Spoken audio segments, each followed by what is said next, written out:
Get in on the action this season with Underdog's Pick'em game. Select higher or lower between 2 and 8 players and compete for up to 325 times your entry. Use code DIRECTOR when signing up to receive up to $1,000 in bonus cash and a free pick.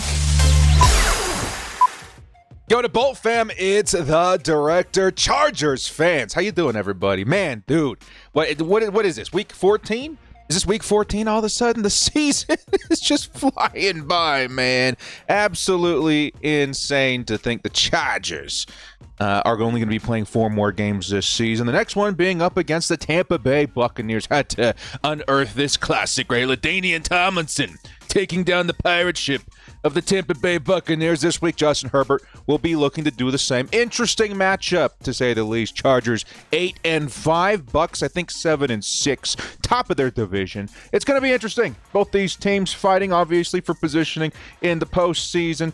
The Chargers certainly do want to have their revenge from the experience last week. Man, dude, I wouldn't even say just a bounce-back game from last week. I'm still a little bit heated about it. Can't wait to potentially see the Chiefs again in the postseason. But to do that, we got to get through teams like the Tampa Bay Buccaneers, the Broncos, the Raiders, the Patriots. But those guys are just appetizers, man. Chew them up, spit them out. I'm here for dessert. I want the Kansas City Chiefs again. But we're going to talk about this matchup in particular because it could be an interesting one. Awesome offense by the Bucks. Awesome defense by the Chargers. Where do the weaknesses lie? How should the Chargers attack? Where do they defend? Et cetera, et cetera. Should be fun. Before we do kick things off, man, shout out to the sponsor, Underdog. Use code DIRECTOR to receive up to $1,000 in bonus cash. Newcomers take advantage of the Jordan Love free pick this Sunday, guys. The season's almost over.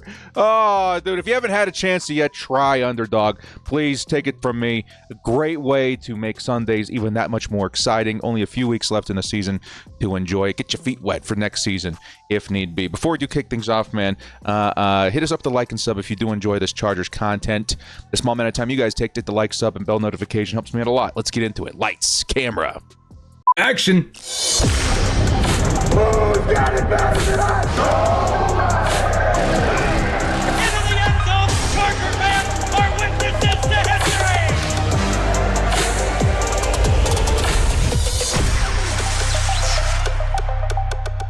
The Chargers versus the Tampa Bay Buccaneers, Week 14. Week 14!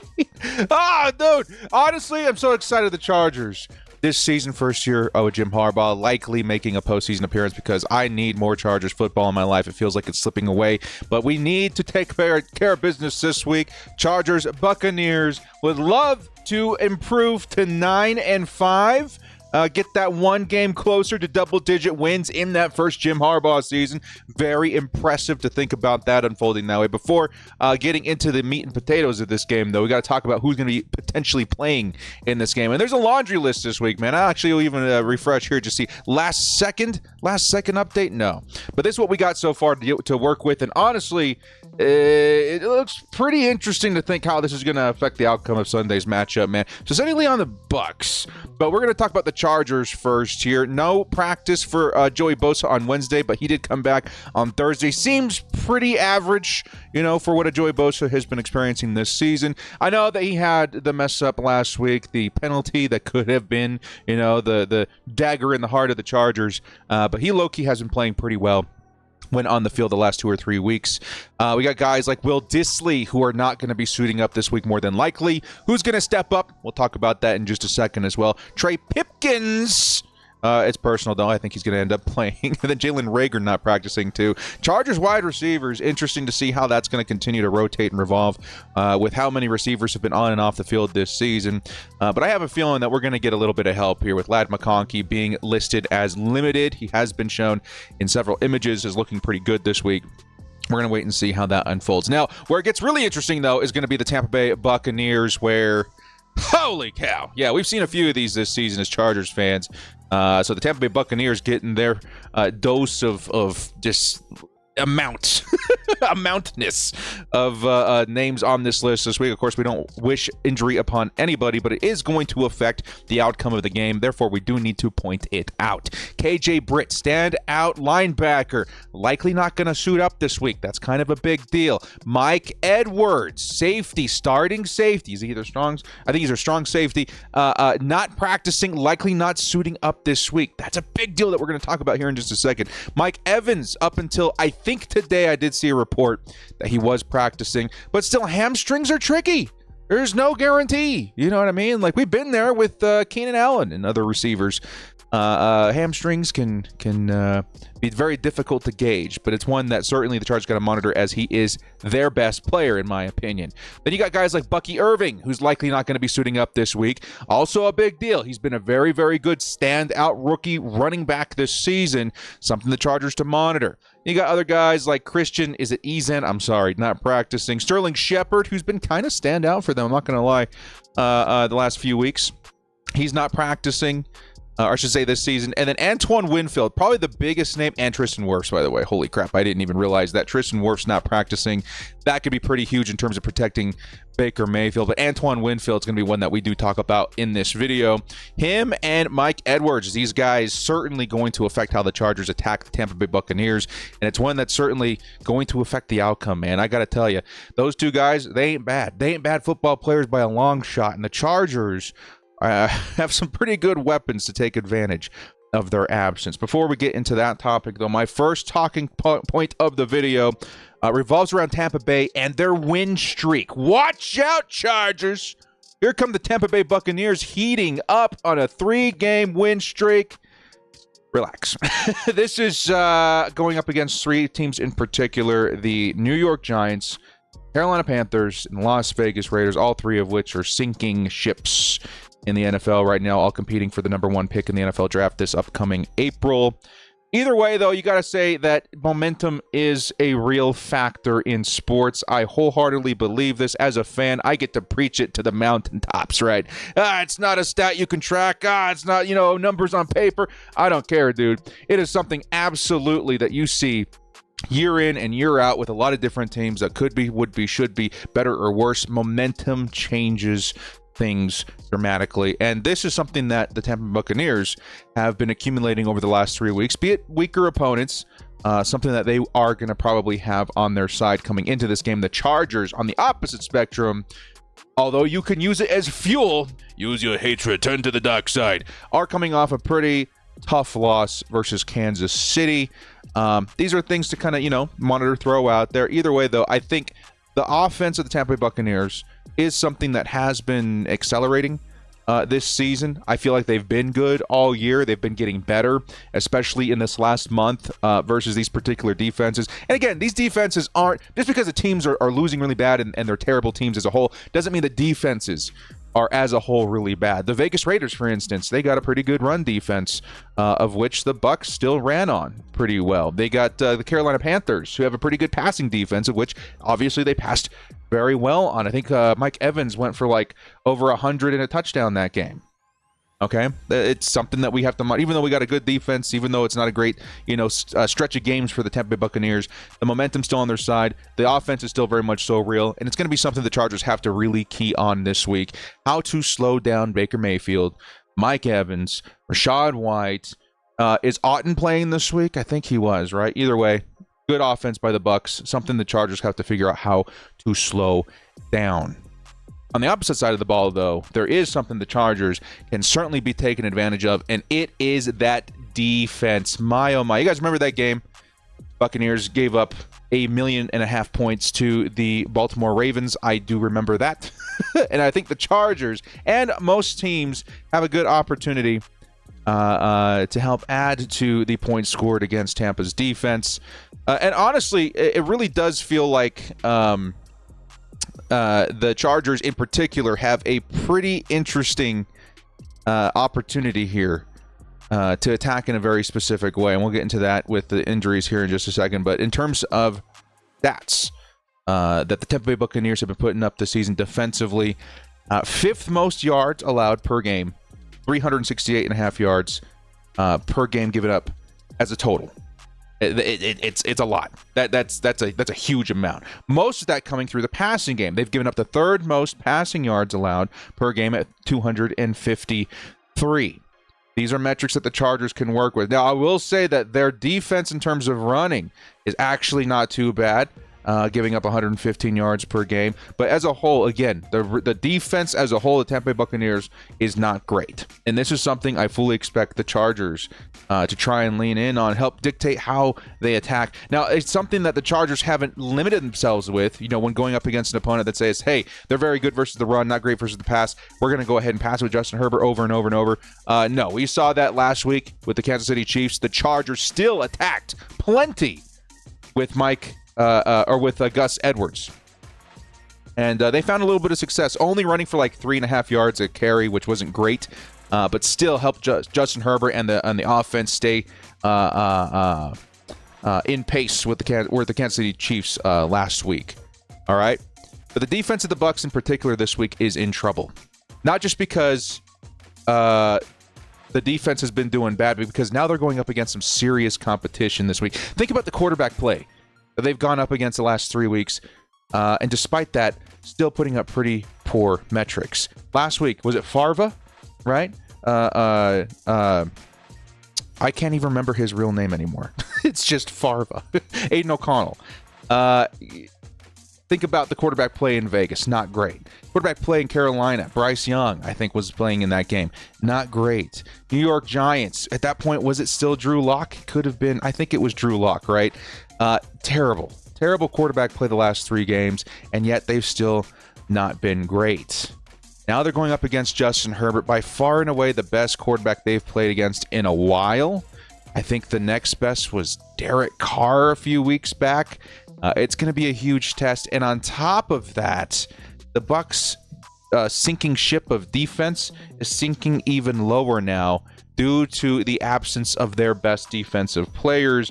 And again, this is why we emphasized it so much at the top of the show. This is actually a pretty big deal. All right. The passing defense was already really bad. Now they're going to be even down bad more in that department because injuries made it that much worse.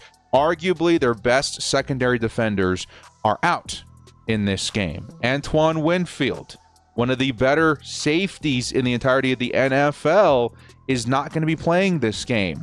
That's a huge deal for this Tampa Bay defense that's already been pretty bad. Mike Edwards, their starting opposite safety, also out this game. Huge deal for the Chargers to try and take, because again, this just screams big play potential. So on top of the Tampa Bay Buccaneers being terrible versus Vegas and Carolina and the Giants, all terrible quarterbacks, on top of them already facing a really good quarterback in Justin Herbert all of a sudden, they're also going to be down 2 of their best secondary players, which does help the Chargers figure out exactly how they want to attack this week. And honestly, it doesn't take a rocket scientist to figure this out. Justin Herbert is going to give you the best opportunity to win every single week. And in this week in particular, I honestly, dude, we have to attack that weakness. This just screams big play potential for the Chargers with having a already poor passing defense that's missing their 2 best safeties. I honestly think something's going to happen this week with Justin Herbert in terms of big plays. Like, you're going to see 1, 2, maybe 3 big plays down the sideline, up the seam, whatever. He's going to attack.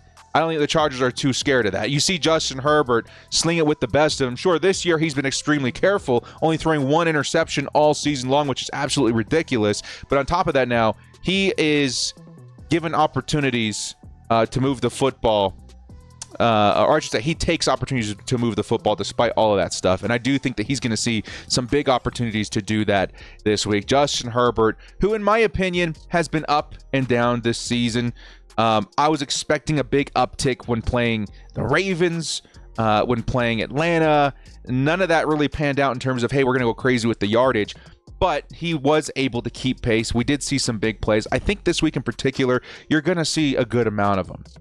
Because of the opportunity in front of them with the safeties, with the bad defense, and honestly, because the Bucs have a good offense. I think they're going to score. I think they're going to get close to, if not eclipse, what the Chargers' average points per game scored has been this year, which is 20 or under.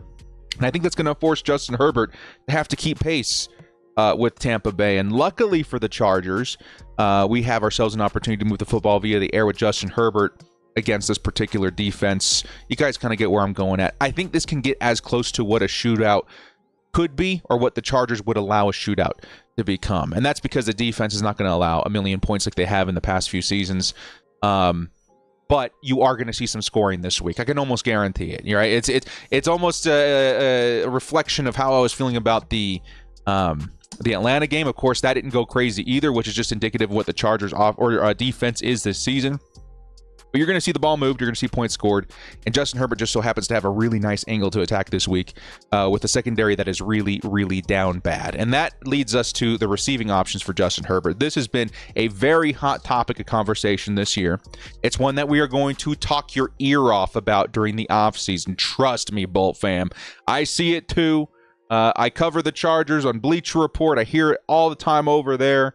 There's obvious improvements that the Chargers can make in terms of wide receiver. This guy's not one of them, right? And of course, the other receivers aren't terrible either, but we need that dominant one, okay? Who's going to be that this week, though? Who's going to be the Chargers' dominant one this week? I think it's obviously going to be Ladd McConkey if he does suit up. And right now, it kind of feels like he is. He's been banged up all season. He's been, like Justin Herbert, a tough trooper, right? Working, or I should say, playing through injury, finding success anyway. It really feels like, even though you see Ladd like hobbling to the sideline, he's got like one arm hanging by a tendon, he still goes out there and finds 100 yards and a touchdown in those matchups despite all of that. And Justin Herbert can be the same way. He's like, oh, he's hobbled. He's injured. They're taping him up on the sideline. We're all holding our breath. Then he goes out there and he slings it anyway. These guys very tough. I think Ladd McConkey is going to put up a pretty nice week this week. Honestly, guys, think about, again, the big play potential. You got Ladd, who's that big play guy, right? You get him the ball underneath. He can definitely work with those two safeties up top. I don't even know who the safeties are going to be suiting up for the Tampa Bay Buccaneers this week. But I think Ladd is going to make pretty quick work of them. And honestly, at this point, I don't really know if it matters who you attack with against this particular secondary. It could be Palmer, who's seen some big plays. Even last week, he had two big plays. One of them was almost a touchdown if it wasn't overthrown by Justin Herbert. Big. You're going to see that. You're going to see Quentin Johnston get some opportunities. The Chargers always toss it up to him on the sideline, even though he's not Mike Williams. Somebody's going to get open. Somebody's going to score a big play. I almost guarantee it. Somebody's going to score like a 30, 40-yard touchdown off the arm of Justin Herbert in a broken assignment, right? It just feels like that kind of week for LA. Outside of that, I do think there's one kind of secret weapon this week that's sort of starting heating up. Maybe we see a continuation of what we saw last week. Guys, Chargers tight end room has been weird this season. Stone Smart is just the next chapter of that.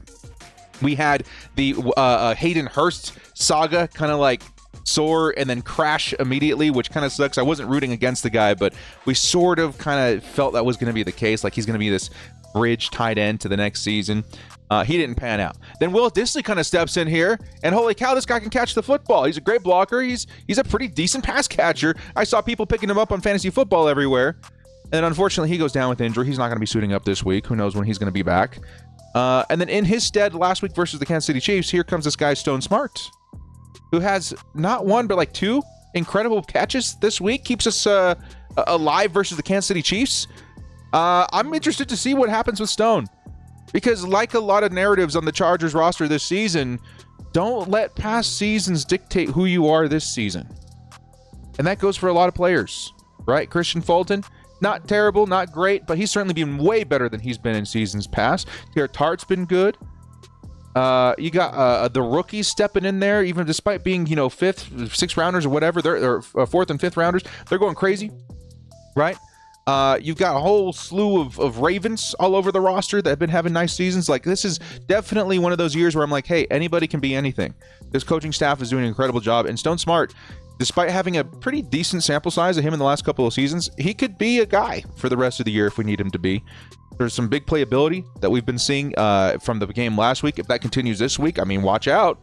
Chargers might have something here for the remainder of the year, maybe the playoff push. Stone Smart, we're going to be watching for his number all week long, or all game long, to see if he can make another big play and show us a little consistency there. That would be very, very exciting. Now, on the opposite side, the Buccaneers, what do we have to watch out from with this guy? Well, we know this guy, Mike Evans, who has been one of the best receivers in football. What is he now, like 31? It seems like forever this guy's been dominant.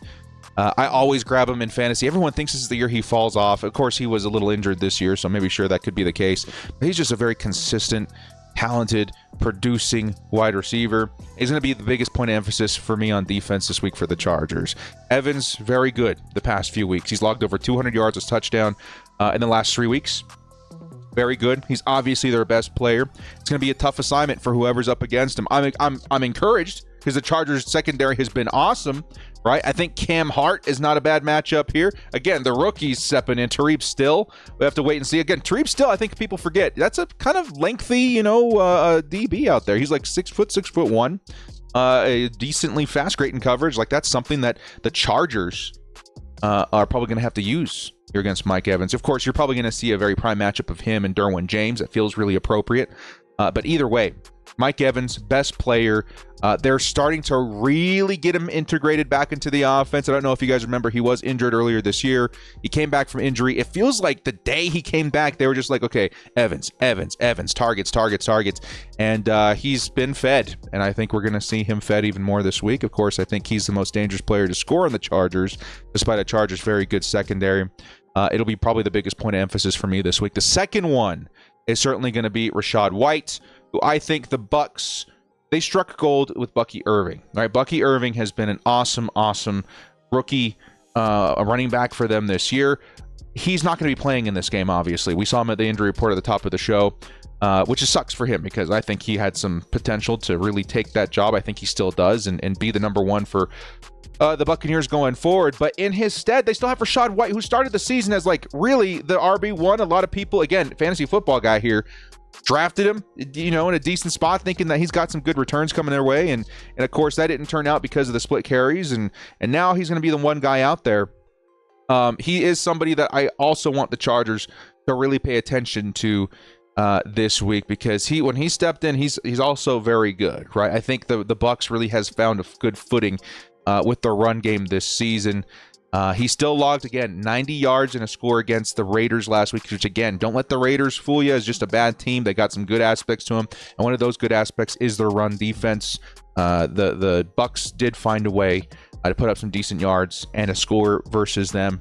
Rachaad White's been good. And, again, I think the Bucs as a whole have been a really good running football team this season. Whether it's Bucky, whether it's Rachaad White, they've been awesome. And it's something that the Chargers, who have been better in terms of run defense this season, need to keep in mind as we take a look at this offense this week. Because you get that run game going for Tampa, it just opens things up so much more for Mike Evans and Baker Mayfield. I don't want to see that happen. Let's see if we can put a cap on Rachaad White. We got guys out there who can do it. Again, sneakily, Poona Ford's been so good this season. He's one of those redeemed players or whatever. Like, don't let the past seasons fool you. It looked like he was on the decline. Well, watch out. He's having like a career season all of a sudden here with the Chargers. Joey Bosa, Khalil Mack, both pretty decent versus the run. Thule can be really good. Yeah, I think the Chargers, they have the tools to slow this down. I think it's a pretty big point of emphasis this week to do so, just to make sure their best player, in my opinion, Mike Evans, doesn't find even more space to operate this week on their offense. But the biggest thing that's going to be riding on for the Tampa Bay Buccaneers is going to be Baker Mayfield, and I chose this image specifically for a reason.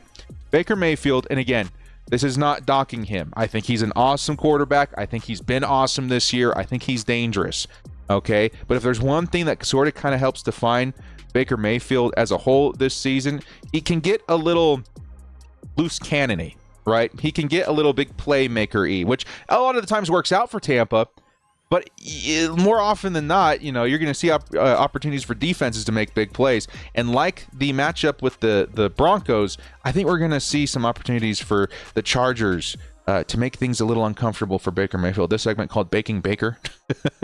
And I think this is something that you're going to see absolutely translate into this game for the Chargers defensively. Baker Mayfield, watch out. He's good. He's got wheels. He's a good, accurate quarterback. He's got an arm. But again, also somebody that the Chargers can make uncomfortable. The Bolts, who logged 3 sacks versus Patrick Mahomes last week, that's already pretty good, but also a whopping 13 QB pressures, are going to be a problem for Baker Mayfield. And again, he's a beautiful panic target. These last couple of weeks, mind you, versus the Raiders, versus Carolina, he's taken 8 total sacks in 2 weeks. thrown 4 interceptions. I think it's literally been 4 sacks and 2 interceptions apiece for the last 2 weeks. That is going to be difficult for him to overcome this week in particular versus the Chargers defense. You got Bosa, you got Mack, you got Tooley, you got Bud. All of these guys, I think, are going to have a shot at Baker this week. I think Baker very early in this game is going to be made uncomfortable. I think he's going to understand the risk in holding the football too long. I think we're going to see some panic targets in the direction of Mike Evans a few times. And I think the secondary is going to capitalize. I really do. I think, again, it's kind of the magic combo that you look for on defense, at least by me, right? If I were, at next level coaching, or if I wanted to pursue a career or something like that, I would think, at least in my, narrow-minded fan perspective, I would think that, like the Chargers are doing, pressure is king, defensive line is king. If you can affect play from the line, it's going to ripple into the linebackers, into the secondary. It's going to create opportunities for the entire defense to feast. I think this is a really good week to make that happen, especially if the Tampa Bay Buccaneers are without, like we saw in the injury report, Tristan Wirfs. Is he coming back from injury? Is he just now getting injured? I don't know the situation there, but it's one that definitely needs to be monitored for the Chargers and for Tampa Bay Buccaneers, because you're going up against a really, really good defense. I think we're going to see a few errant throws by Baker Mayfield, and I think we're going to see a turnover or 2, if not more, in this game. And honestly, before we help wrap up this video, I think a turnover in this game is especially valuable because, again, points seem more likely to be scored versus this secondary, the Tampa Bay Buccaneers secondary. I think a turnover translates to points more often and more consistently in this game than it does in previous matchups. I think Justin Herbert would be able to turn that into at least 3, if not more, and that's something I hope the Chargers produce a lot of this week. A lot of turnovers forced against Tampa Bay and capitalized against with points. All right? I think ultimately, though, if you're asking me, Director, what's going to be the determining factor of this game? Who's going to figure out a way to take down the Tampa Bay Buccaneers? Who are we going to lean on? I think this week, as good as the offense can get, especially if we have Ladd McConkey coming back, I think the defense brings us home. The Bucs, they can be dangerous. They're going to be one of the tougher offenses that we faced this year. But I think, honestly, the potential in producing turnovers is going to be something that gets me very excited and very optimistic about the defense's chances to help us take down Tampa Bay ultimately. And I do expect to see some big plays this week. You expect it every week, but there are some games where you're just like, the environment seems suiting and fitting. You kind of see the storm coming. I think we're going to see something, whether it's the standout rookies, whether it's Derwin again, whether it's the line in terms of sacks. I think we're going to see some nice play by the defense this week, and I think it's going to help us produce a pretty nice result. One that ends the day for me in my score prediction: Chargers 24 to the Bucs 20. I think the Bucs, very good offense. They're going to score one of the higher scores that we've seen on the Chargers this season, not eclipsing the 20 points. But not also enough to stop the Chargers, or I should say usurp the Chargers in this one. Chargers grab their 9th win of the season, improving to 9-5, just being one game away from that highly coveted double-digit win season in the Jim Harbaugh era. That could be a very, very nice way to end this one, if you ask me. Well, guys, thank you so much for joining me. If you did enjoy this content, hit us up with a like and sub on your way out. The Chargers, I think, on their way to their first playoff appearance under Jim Harbaugh, looking very good.